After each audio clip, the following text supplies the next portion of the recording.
I'm going to start out, I'm sure everyone knows what a daylily is.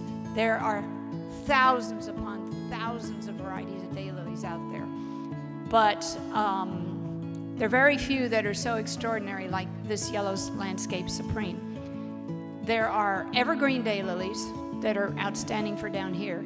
They're the dormant varieties that literally go dormant, go to sleep through the winter. Those are the varieties that grow up north, because if they tried to be evergreen, the freezes up there would kill them. But there's a problem with most daylilies. Years ago, there's something called daylily rust, and it can really do a lot of damage to daylilies. And we had to discontinue growing some absolutely gorgeous varieties because they were so susceptible to this rust. And finally I decided I'm just going to stick with one outstanding daylily we have grown for 30 years, and it's the yellow landscape supreme. It's evergreen, it's tough, beautiful clumping plant, full sun or light shade, and the flowers, it's a repeat bloomer. They are large, beautiful yellow, but there's a wonderful substance to the petals. They're not sort of a weak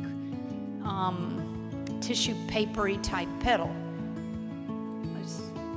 So here's a stand at the in our landscape at Tree Search Farms. Because what we do is have beds of these, and then we'll divide a bed to pot up for purchasing. But repeat bloom, this thing blooms and repeat blooms over and over. After a heavy bloom cycle, you can go out and cut the old stalks off, and it'll just say, okay, I'm ready to take off again. If you divide your daylilies, you do it the opposite season that they bloom. So they bloom now. You divide daylilies and Louisiana iris and certain other plants in the fall. So when you have a nice clump that's, let's say, 3 years old, in the fall, dig it up, gently divide it. You can replant your garden, or you can gift the divisions, some of them. But it's a plant that keeps on giving, and unbelievable. If you're wanting to specialize in plants for butterflies and hummingbirds and bees and birds, a lot of those perennials go dormant. So you have to think, what's going to be green in the winter? And I use a lot of bulbs. A lot of bulbs that go dormant in the summer, but they grow through the winter and come up. So anyway, that yellow landscape supreme, planted maybe in front of this Mexican butterfly weed. And this can get up to 3 feet tall. Now, you want monarchs? You have to plant this plant, because the Asclepias family, the milkweed family, is the host plant for the monarch butterfly caterpillar. It's the only genus of plant that butterfly needs to feed its caterpillar. And this is a beautiful plant. It blooms in heavy cycles. It can get 3 feet tall. And I'm going to give, on average, 3 feet tall. They bloom beautifully, but then full sun or light shade. But you're planting them to feed the caterpillars and the nectar for all butterflies and bees. And the challenge is, first off, you never spray. They have a specific aphid that only eats or not dines on Asclepias. But that's okay. If an aphid's on there, my retail nursery, like Joshua's Native Plants or Buchanan's, they get excited, which is so weird. If we had been talking about this 15 years ago, people would be, oh my gosh, it has aphids, kill them. They get excited when they know my plants have aphids, because they know we have not sprayed our plants. And so it won't kill caterpillars that they're they grow, that dine on the plants that they buy from us. Now, here's another thing. Naturally, if you just leave it alone, the ladybugs come. And the ladybugs, it takes a little time for them, but they will take care of the aphids. Okay, green eyes. This is a really tough native perennial. Now, when I talk about sort of rosettes, it's the basal plant down near the base. And this is very tough and very root hardy. So mine are coming up already, out of the ground, and then it puts on these flower stalks up to 3 feet tall and blooms its head off over and over, all up and down the stems, these beautiful yellow flowers with a green center, hence green eyes. And the foliage is sort of a blue-gray green, and it's a velvety texture. Now this also we mulch all our beds with pine needles. I mean, nice, thick, 3+ inches of pine needles. And one main reason, first, they don't wash off in a heavy rain, but second, weed seed do not get down through and make contact with soil. So you control weeds from the seed if you have a thick bed of pine needles. We bark mulch, weed seed sprout in the nooks and crannies of the bark mulch, and the next thing you know, you still have weeds. But this seed can also seed out. You'll have seedlings come up in the garden. I don't have as many because I have thick beds of pine needles, but I also like it seeding out. And that's full sun, and it blooms after a heavy bloom cycle. When it's fewer flowers, you can go and cut those stalks back, and normally it'll put up some fresh ones and continue blooming, and then eventually it'll go dormant, totally dormant in the winter, and then start coming back up. It's a shame I could not find my picture of my David Verity, the shrub look. David Verity Kufia, the cigar plant, this is the ultimate in cigar plants. They, first off, the Kufias almost never stop blooming. And this plant shows how thick and dense. It averages 3 feet tall. Now, if you never prune it, it could get taller. The hard thing about pruning David Verity or almost any Kufia, it never quits blooming. People don't want to cut something that's full of blooms. But if for any reason you either want to control height or it needs to be a little fuller, which is what I do when they're young plants, just cut it. It'll be blooming again before you know it. But you have about 1 inch orange and yellow flowers, non-stop. Spring, summer, and fall. And what really is extraordinary, quite a few years ago, we had about 50 beautiful 3-gallon plants, and we were showing a customer, just walking around the plants. There were 2 hummingbirds about 2 feet away from us, totally ignoring us, going after the flowers. This prefers full sun, and it comes back year after year. This last year's freeze, I lost some in the garden that had been there many years. I have 2 that are beginning to show some new growth. New gold lantana, there are many kinds of lantanas. If you think about the lantanas, the pentas, the verbenas, all have a cluster of little flowers. Because people will look and say, that's a flower, the whole thing. But one of those is made up of many, many little tiny flowers. And that's what the bees and the butterflies and the hummingbirds are going after. This is an extraordinary, tough lantana that's been around a long time, but what's nice about it, it's a nice mounding, low, maybe 2 feet tall by 3 feet, where we have a native one that'll get 4 feet and just take over the world. And I don't like that one in the garden, personally. But this one, you can see the low mounding, if it's in a raised bed where it can cascade over, or even in containers where it can sort of cascade over. But you can see how this also can be combined with the butterfly weed. Now this does sort of go deciduous, dropping its leaves in the winter and slightly dormant. You can see they're just stunning. Now the lantanas will have heavy, heavy bloom cycles, and then they begin to look they're sort of finishing off that cycle. Go in either with clippers or with hedge shears. Just give it a little shearing. I'm almost feel naked without my clippers on me. But then it flushes right back out, even thicker, and right back into bloom. And lantanas will bloom from spring. If it's a mild winter, it'll keep blooming into winter. Sun. These all are sun-loving. They can take a little shade. They just don't bloom as well if it's too shady. Okay, Coreopsis. Coreopsis is another wonderful native perennial. There are many, many varieties on the market now, but a lot of them are these fancy hybrids that may be pretty. A lot of them have not held. We've trialed a lot. A lot of them have not held up through our summer heat and humidity, which is the biggest problem we have for plants. And this one is Early Sunrise is a selection for this wonderful yellow, double yellow flower. And it almost looks like a bouquet of flowers. It's a nice clumping form, maybe 18 inches tall in bloom, repeat blooming. Again, after a heavy bloom cycle, you can just shear off the stalks or go down maybe halfway and cut it off, and it'll come right back. And these are another great root hardy perennial.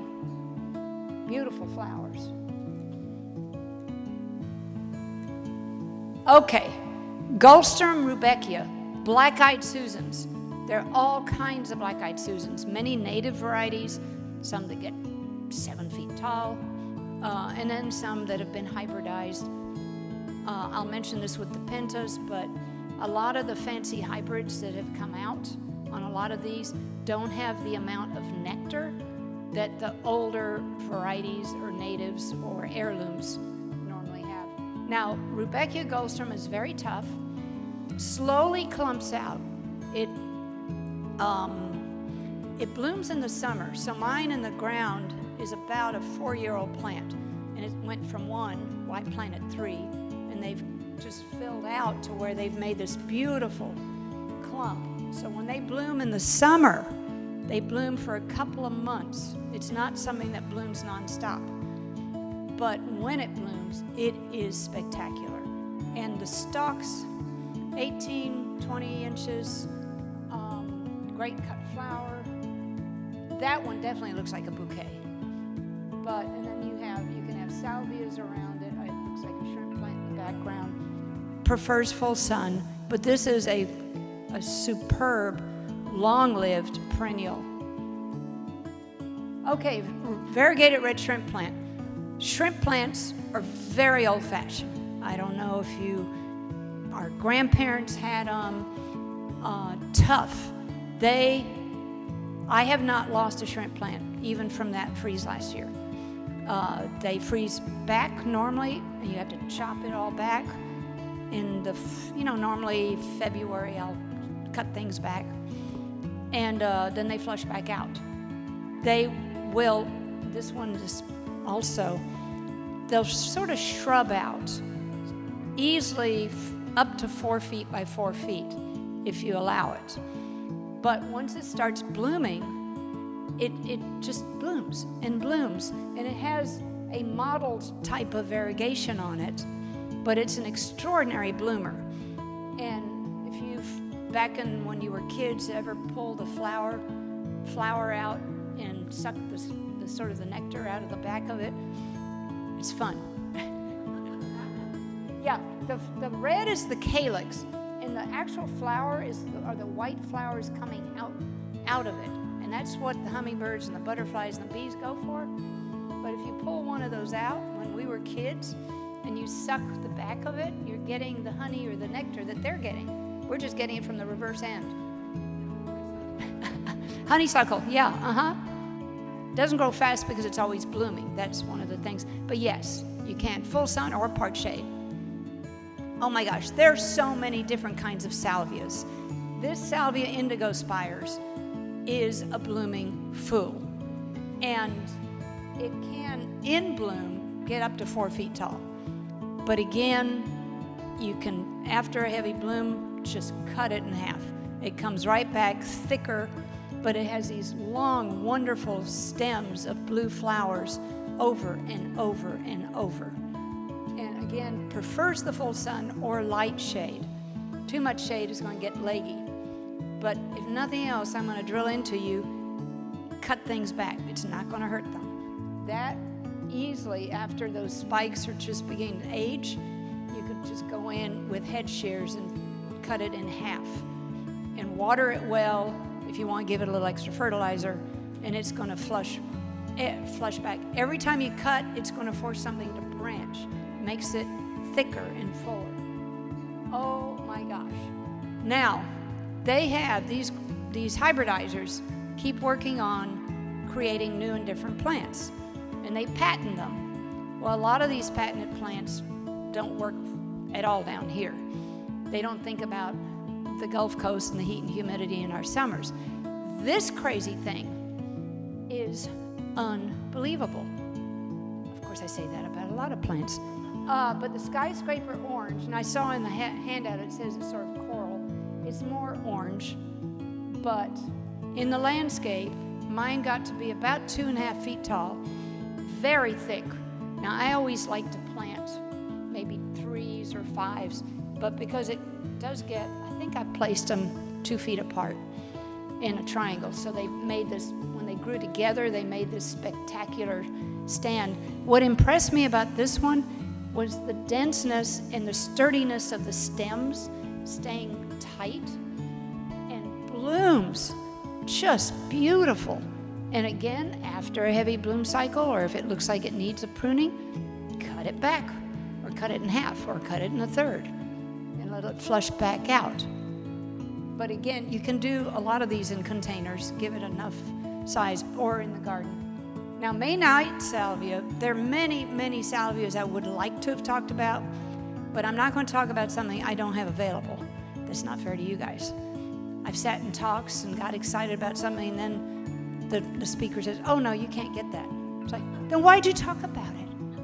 Okay, this is a unique salvia because the plant itself is very low mounding. Full sun or light shade. It actually likes a little light shade in our summers. And it clumps out. And when it blooms, now these shots are shots up like Chicago. We had to get that off the internet years ago. Shouldn't have said that. We had permission. It's hard to always get pictures, the timing when things are blooming. But where the colder climates, the flower spikes are longer. So here, our flower spikes, maybe not quite as long, but it is a beautiful salvia. Has been in our garden for a long time, but it's low mounding. Instead of, like indigo spires is great in the background, and then having the skyscraper in front of that, or yellow, or those mixes. But when this is in bloom, oh my gosh, it's spectacular. Okay, Gara. Gara is a native perennial that's out. The normal Gara is white flowers, and it's out in our prairies. I mean, it grows from here to Galveston. It grows all over the place. But it's in the prairies. So you think about, when we have a drought, this thing still survives. Sometimes it'll tolerate floods. Well, this is a pink version, which is beautiful. Now the Gara's very airy. It's a clump-forming perennial. But as it ages, and if you prune it early on to get it fuller, now once it's established, it just let it go. But very airy, long, slender stems, just covered with these pink flowers up and down the stems. Almost looks like pink butterflies hovering over it. But, I don't have a picture. Again, this is native, it's tough, and it's butterflies and bees love it. Now, rock rose pavonia, another fabulous native perennial, a little more of a woody stemmed perennial. It is deciduous. Normally, it sort of freezes back, and you have this woody stemmed leftover, and then late February, I'll cut that back and let it all flush back out. Now, the regular pavonia is that pink color. You can see how bushy it can get. Easily can get 3 feet by 3 feet if you let it, or if you want it to. Now, there's one in shade. It's not blooming as much. It prefers full sun or a little shade in the summer. Now, this is our standard native pink, and of course, okay, Gulf Coast penstemon, another extraordinary native. Penstemons are evergreen. So you go to New Mexico, you'll see penstemons that'll knock your socks off. You try to plant them here, the first rain or the heat, they're dead. But this Gulf Coast penstemon is an evergreen mound. It looks like a mound of spinach all winter long. This wonderful green mound. And then in the spring, it puts up these stalks, can get up to 3 feet tall, just covered with these tubular lavender flowers. And you can see a little bit of the white. It's sort of like a runway for hummingbirds and bees and butterflies, just saying, here's where you need to go to get your nectar. But this plant, I believe, there you go, it grows in full sun, it grows in part shade, and it reseeds. So if you want it, I'd love letting it reseed. I mulch with my pine needles, but where it normally has been reseeding, I just leave it. Now, if it's in a spot I really don't want it, I can dig it up and move it. But this is one that you will have forever.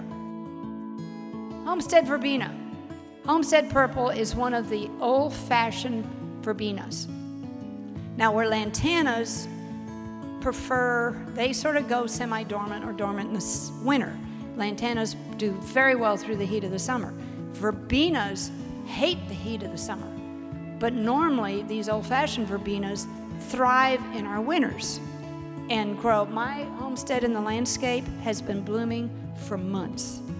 Now, last year's freeze, I don't remember, but it sure didn't kill it. I mean, it is just, but this is one wonderful plant. Verbenas, if you're not familiar with them, in this case, they're sort of almost a ground cover perennial.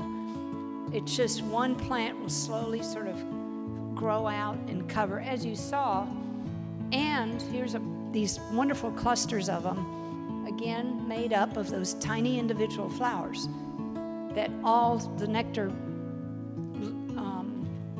nectar-loving critters are looking for. There, that's the one in the landscape. Oh, there's Lucky. All the way in the far right corner, my little dog. But that is what's been blooming, that bed right there, for months, since January. They love, you plant them out in fall and winter, mostly winter, fall and spring, they're extraordinary. That's why if you can plant them where they have full sun in the winter, winter, and a little shade in the summer, so deciduous trees. If you give them a little shade in the summer, but that's full hot sun, and it still will survive the summers. Here's Lucky. You can tell how, the plant, that verbena might be 14 inches tall, just mounding. If you don't know about cat whiskers, orthosiphon, and I don't know why, it's sort of, I never have noticed, for some reason I say in print, in quotes, mint-like. It's not in any way, shape, or form. But cat whiskers and porterweeds, when you want to attract your butterflies and your hummingbirds and your bees, and I know this is turning into a whole talk about those guys, but then that's what we all love. This is one of the ultimates. It will grow in full sun. It likes a little shade. They can easily get 3 feet tall. And these panicles,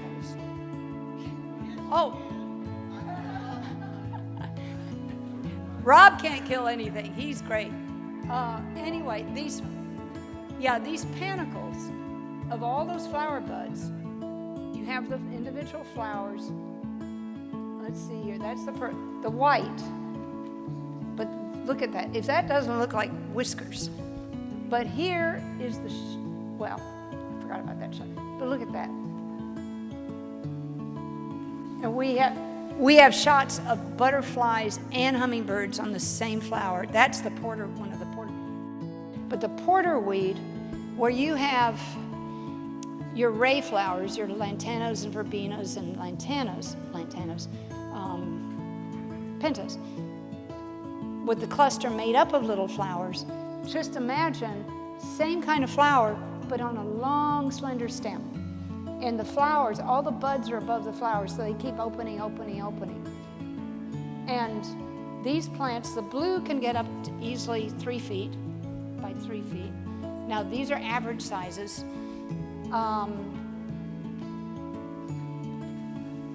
So you see the individual flowers, same thing, but they're on this long, slender stem. So you can see here, now this is amazing. This is in full hot sun in a big garden down in Galveston, actually at a ranch down in Galveston. And I was blown away. That's the purple porterweed, how well it did in the full sun. So it's full sun or part shade. But for those people who have shade or part shade and need some type of nectar plant, these are the ones to use. That's the purple. Now, Nectar One red porterweed. This is actually a picture of the coral porterweed. The purple and coral both can get 4 feet. You definitely want to, cut them back. Good girl, you got an A+. But Nectar One is a darker, richer coral. It is gorgeous. It's dark and rich and just spectacular. We no longer even grow this one because Nectar One's so beautiful. Pentas, I was mentioning pentas. We specialize in the old-fashioned heirloom pentas. Again, the fancy new varieties are developed for short or compact or different colors or double, and you don't always have that amount of nectar that the insects and birds need. But our white penta, we have all the info should be on the catalog that has everything on that catalog at Penta would be alphabetical botanically. But what's special about this one, most of the old-fashioned pentas are a little taller, 2 to 3 feet. Can get 3 feet. The white that we grow is a beautiful, dense, more compact plant. And I wish all of them grew, actually, the growth habit of the white. But these beautiful clusters of flower. Then we have the Starburst Penta that has a two-tone pink flower. I don't have a, I wish I had a better picture, but look at all the buds coming up on that one. This is, hot pink is, it's a more solid pink and it's a much prettier color than what you see up there. Actually, I'm about to plant a whole bunch of hot pink in my garden with the white in front. Okay, Stokesia, known as Stokes aster. I keep forgetting to put this up. It's not an aster. It's just the flower looks like a monster aster flower. This is another native, 4-part shade, and it's an evergreen. So it's the rosette, the basal rosette of the plant that's green in the wintertime, low mounding.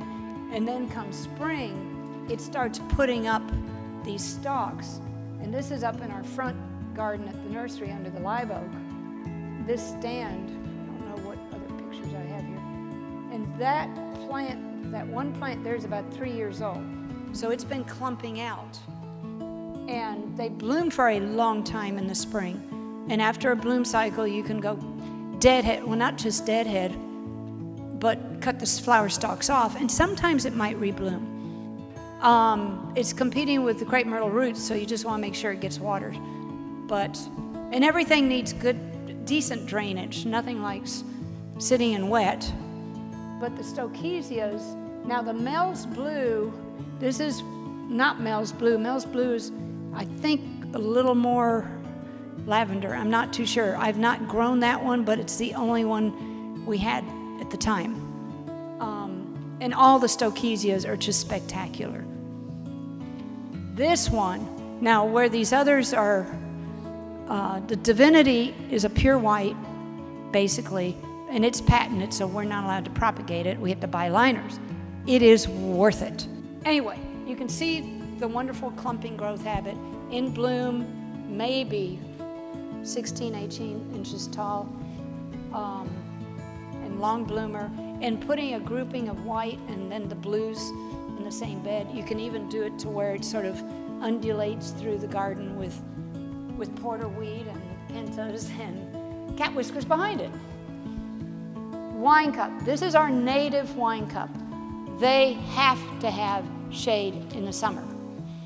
Wine cup grow through the winter, and it hugs the ground, almost like a little ground cover. And as it ages over the years, it develops sort of like a miniature sweet potato type tuber that pushes out all this new growth. But through the winter, it needs sun. So if it's under deciduous trees, whether it's maybe crepe myrtles or pine trees, or mine are under pecan trees, actually. But it needs the sun in the winter and the shade in the summer. And so it grows through the winter, and then it blooms in the spring. And it's this gorgeous mat of foliage, sort of very cut leaf green foliage, and these beautiful, I think the handout said fuchsia, but to me, wine-colored flowers, poppy-like. What happens with this, it's found in nature, under pine trees, but also out in fields where you'll see it blooming, but in the summer it goes totally dormant. It just disappears. So if you have it in an area where it's too hot or too dry, it'll go dormant. Now, if it's too hot and too dry for too long, that could kill it. But normally it's not dead, it's just sleeping through the summer. Then it starts poking up in the fall. Okay, phlox. The phlox, there are many varieties. If you go online or look in catalogs, all kinds of phlox, beautiful. The basil rosette normally is evergreen, but these prefer part shade in the summer. And most phlox don't survive our summer heat and humidity. And a lot of phlox get mildew, really bad case of mildew. So we pretty much only had 2 basically native phlox that we were carrying, which I don't have available at the moment. These are 2 varieties that I'm going to talk about that we got 3 years ago to trial, and I'm really amazed. And they're patented, but the fashionably early flamingo. So the plant really starts pushing and growing right now, and mine have not gotten very tall, 2 feet maybe, even less. But these are big panicles of magnificent individual flowers. And what's really special about them, first, I've not seen any mildew, which is number 1. Second, they bloomed and bloomed. Normally they're a long bloomer in the spring. These guys, this and the white even more so, bloomed all the way into fall, which is unheard of. Now that's what they did for me. But this is the sort of a pink and then the white. And you can see the stems coming up. And again, you could, if I haven't done it, normally after a heavy bloom, I'll go in and cut it back and see if it would bloom again. I never did that because it never quit blooming. I kept going out every so often through the summer, and it's like the crazy thing still has blooms. So I'm super excited about these 2 varieties. Now, this is, there are 2 ladies here I know this plant, and it's very rare in the trade. It's a type of iris that does not like wet feet, number 1. For those who know Louisiana iris, they love wet feet. It needs shade. And it has these beautiful, glossy, sort of arching sword-like leaves. Sorry about that. And it colonizes. So it very slowly colonizes and fills in. And what's spectacular also about it, and it's evergreen, most people expect iris, 1 stalk and a couple of big blooms. This has very slender stems, intricately branched, and putting on, you can see buds, 25, 40, 50 flowers that keep opening up along these slender stems. It's just extraordinary. This is under my live oak trunk is maybe 30 feet away. And, but here it is in the landscape, just starting to bloom. Oops. But you can, and sort of the individual plants are sort of fan-shaped like, and they just have these runners that run and fill in and pop up and make new babies. And once the new babies root, you can cut the umbilical cord between the parent and the baby and dig it up and move it. The number one thing is good drainage. If it's too wet, it can kill it. We had a problem at the nursery where the pots were staying too wet and couldn't seem to explain to the guys. But once you get a bed of this going, it's very unusual, very unique, and very rare. Australian violet. If you have shade and you want an evergreen ground cover, plant Australian violet. It thrives in shade and it's evergreen. And it just hugs the ground, it carpets, and always blooming these adorable little flowers. Now here, hanging over a wall. Now this is right out here, but that was quite a few years ago when we planted out a river of Australian violet. And there's the river after it filled in. Just with ball cypress knees coming up, but it's an evergreen ground cover for shade. Beautiful. I have it under the live oak where I've just allowed it to grow, and you can sort of walk on it occasionally. I wouldn't use it as a regular path.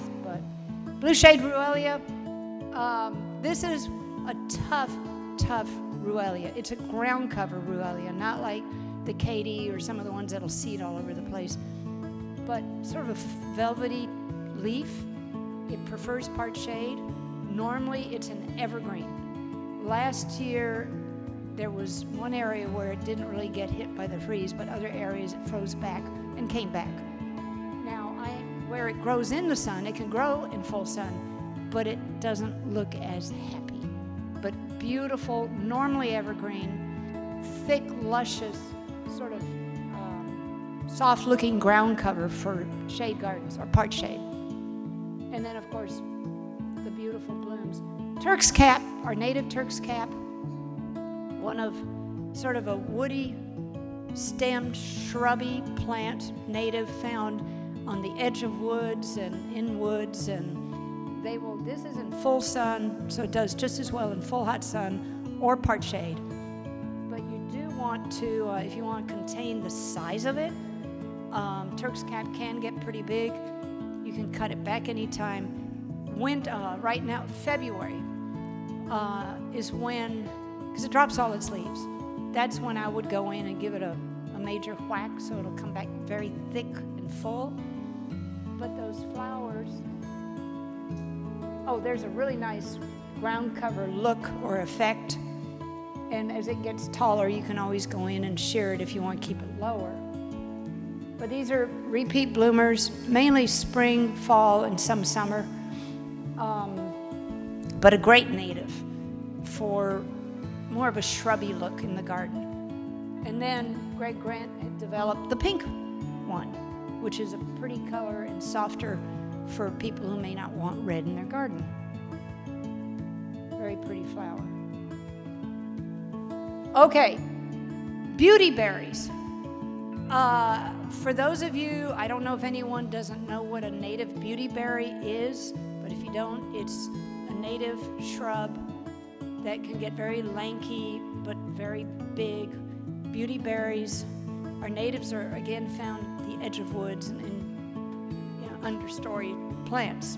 They can grow in full sun, no problem. And the beauty berries, in general, their little flowers on the native are not really significant, but it's the purple berries on the stems. And in the fall, when it drops all its foliage, all you have are these arching stems just covered in these beautiful berries. And then when the birds are really hungry, they will devour it. This is gorgeous. Actually, for those who know beautyberry, if you were to see just the plant and the foliage, you'd never know it was beautyberry. Foliage is nothing like our native. It's a beautiful, slightly glossy leaf The plant is very well mannered, beautiful shrub form. We grow them in full sun. You can see the leaf. Beauty berries are not known for their flowers. This starts blooming in the summer. They're known for their berries. These beautiful clusters of sort of pink lavender flowers for, it seems like months before it starts producing its berries. Then it produces these magnificent, dark, rich, sort of lavender purple berries, and in clusters. And so you have a plant that's not only, beautifully well-mannered, gorgeous foliage. It makes a pretty shrub. Now it's deciduous, so eventually it'll drop all its leaves. And for a while, first off, you got the flowers. That just amazed us in the summer. And then the berries, I don't know what, okay. But then the berries will last, there you go. So when it's defoliated and all you have are berries, so you have this extra color in the fall and early winter. People keep wanting to know about color. That's another whole program. Foliage color and berry color. And then eventually the birds will come through and, eat them. And then you just have these stems, bare stems. And that's when, again, in February, if you want to, prune it mainly so it just comes out even thicker and lusher come spring. Blueberries, if you don't know anything about blueberries, you got the northern high bush, which will never bloom and fruit down here. And most blueberries are grown up north or even up to Canada. But the rabbit eye varieties of blueberries are the ones that produce down here. And those are the ones we used to carry until the commercial growers who grew them, some of them wanted blueberries that would produce earlier than the rabbit eye so they could get their blueberries to market before their competitors. So they crossed, I believe it was someone up in northern Florida, native blueberry with, I don't know if it was the northern high bush or the rabbit eye, but they developed these called southern high bush blueberries. And they're high chill, southern high bush, and low chill. Don't worry about that. It's just you want to make sure whatever you get is going to bloom down here. Chill means the northern ones have to have long periods of cold weather in order to even bloom. Like producing cherry trees. They'll never bloom here or produce because we don't have long periods of cold weather. But these blueberries, these southern high bush, start flowering and producing 3 to 4 weeks before the rabbit eye. Now, of course, all the commercial growers are growing them. And I have found, quality-wise, I prefer these over the rabbit eye type. Blueberries are shrubs. They can be big shrubs. You could incorporate them into a landscape. They're not really evergreen. They're semi-evergreen, depending on the winter. Some of them put on extraordinary fall color, oranges and reds, and they grow in full sun for good production. Okay, almost the end.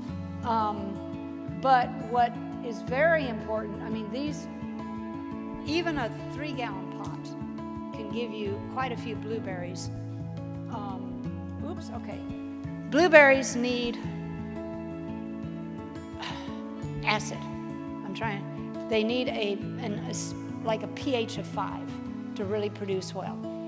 And they have a shallow root system. So you can grow blueberries very well in containers. Now what we have for sale are 1 gallons. And they're very established. They're not going to look like much right now because they haven't started branching out. But a lot of them are already blooming or setting fruit. But you need, if you're going to plant in a garden, you want to prep your soil and have good drainage. And you want to have it acidified. Now we like to get pine bark and mix in, but you need a semi-composted pine bark to mix into your soil. But if you have specific questions on that, you can ask me about it on how you prep. But we have ours planted out or you can grow them in containers. And but keeping them acidified is and even moisture. But they're otherwise so easy to grow and so much fun to go out and pick your own blueberries.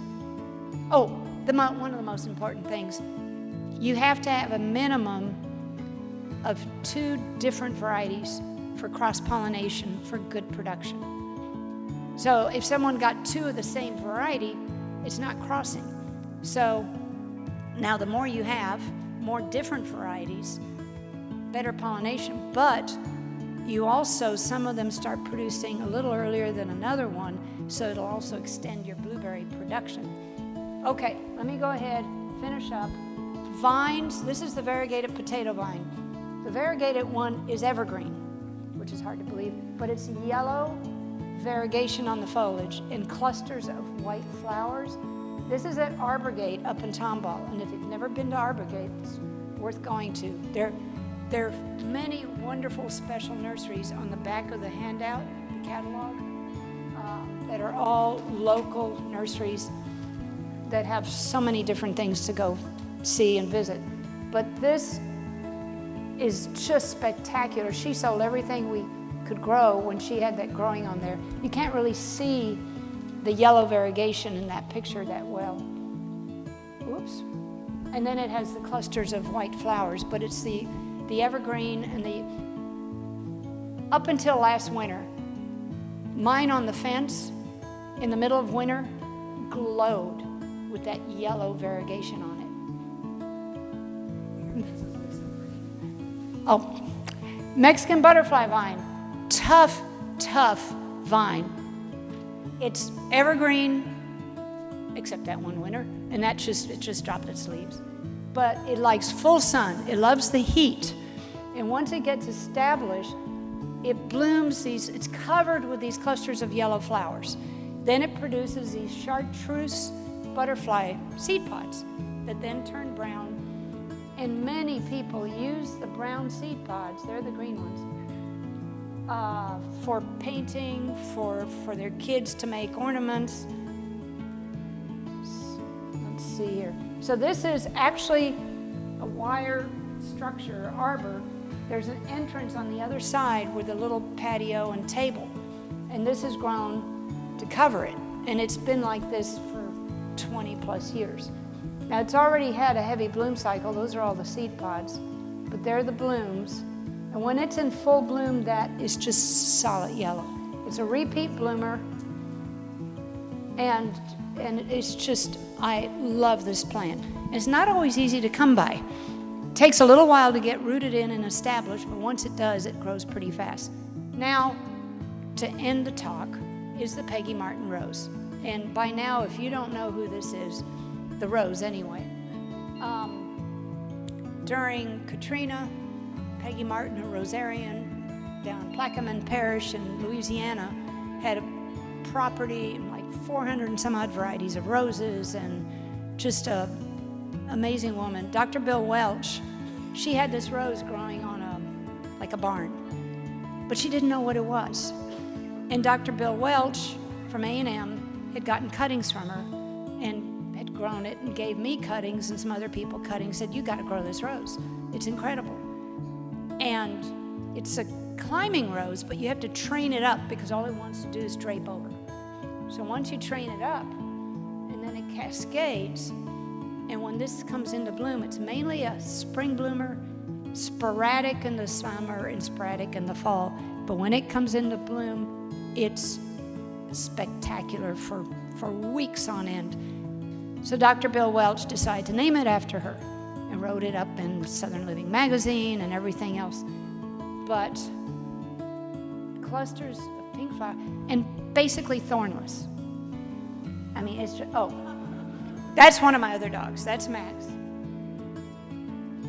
And there's Trooper and Dee. So thank you for your patience. I did run over a little on the time.